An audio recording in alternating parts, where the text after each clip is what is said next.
जरूरी नहीं कि बोलने वाला हमेशा बुद्धिमान हो, लेकिन यह पक्का है कि जो सही वक्त पर सही बात कह देता है वही सबसे ज्यादा असर डालता है। क्या आप भी सोचने से पहले डर जाते हो? क्या आपके पास शब्द होते हैं लेकिन वक्त पर वो निकलते नहीं?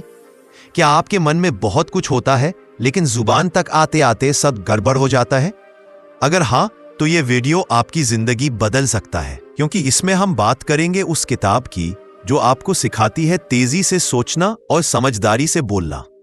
मैट एब्राहम्स की किताब थिंक फास्टर टॉक स्मार्टर पर आधारित ये मोटिवेशनल स्पीच न सिर्फ आपकी कम्युनिकेशन स्किल्स को बेहतर बनाएगी, बल्कि आपके आत्मविश्वास और सोचने की क्षमता को भी नई ऊंचाइयों तक ले जाएगी। क्योंकि यह किताब बताती है कि बोलना कोई परफॉर्मेंस नहीं, एक कनेक्शन है, दिल से दिल की बातचीत है, जहां शब्द माध्यम है। असली असर आपकी ऊर्जा, आपकी ईमानदारी और आपकी नीयत से आता है।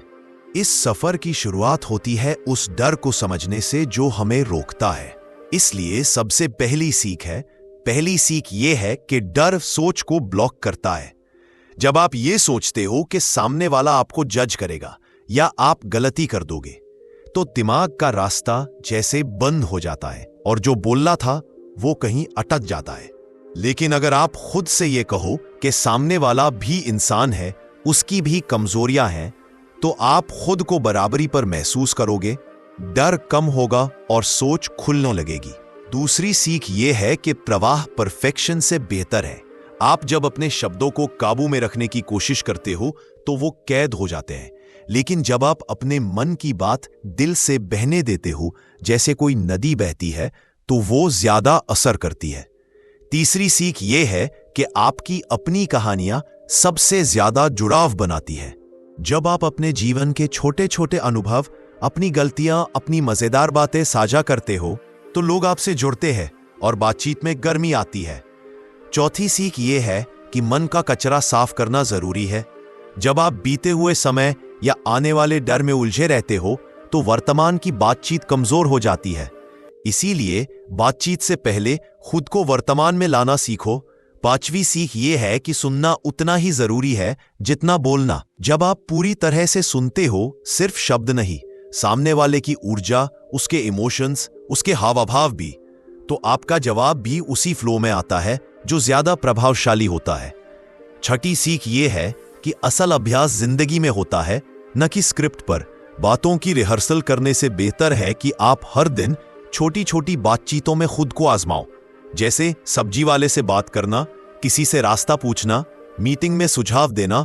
यही असली ट्रेनिंग है। सातवीं सीख है कि प्रश्न पूछना दबाव को कम करता है और बातचीत को गहरा बनाता है। सवाल पूछने से सामने वाला खुलता है और आपको सोचने का समय मिलता है।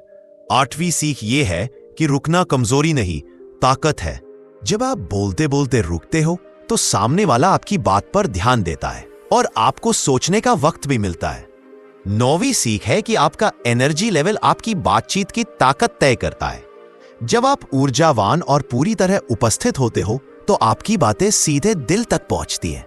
10वीं सीख है कि कंफर्ट जोन से बाहर निकलना ही असली ग्रोथ लाता है।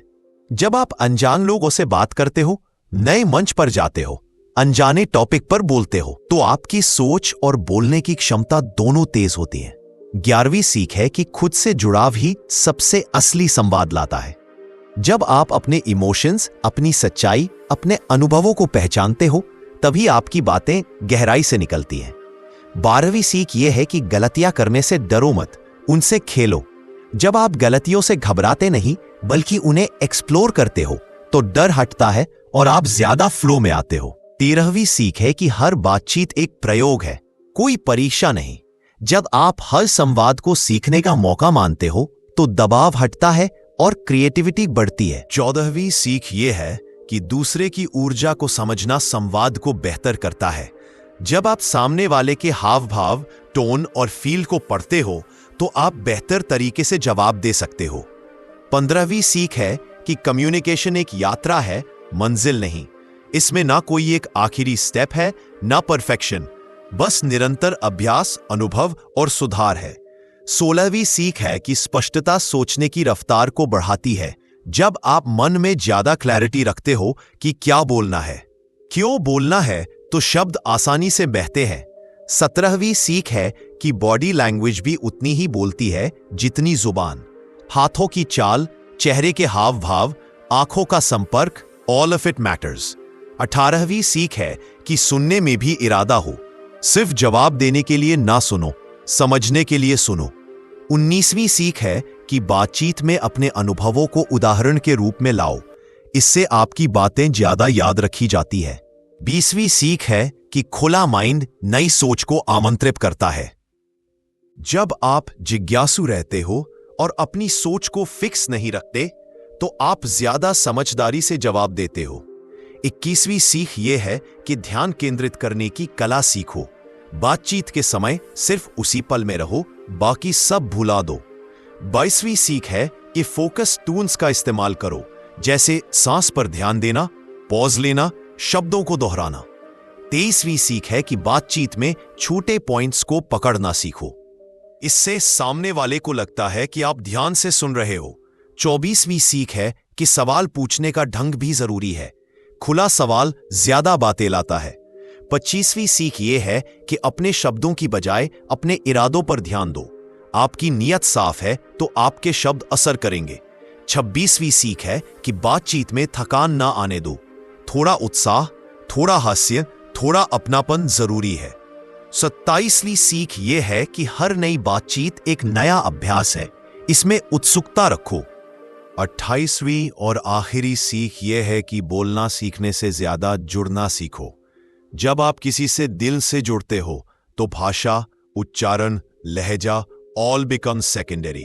और अब अगर आप सोचते हो कि यह सब सिर्फ बोलने वालों के लिए है, तो आप गलत हो, क्योंकि आज के दौर में हर इंसान को अपनी बात रखनी आती है, तो ही वह आगे बढ़ पाता है।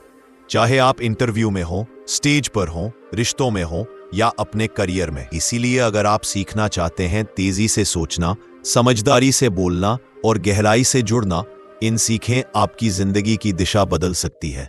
ये स्पीच सिर्फ शब्द नहीं, एक यात्रा है जहां आप खुद से जुड़ते हैं, डर को हराते हैं और इंसानों से दिल से जुड़ना सीखते हैं। क्योंकि आखिर में संचार सिर्फ बोलना नहीं, आत्मा से आत्मा का संपर्क है, जहां हर शब्द एक पुल है और हर बातचीत एक अवसर सीखने का, समझने का और संपूर्ण रूप से बढ़ने का।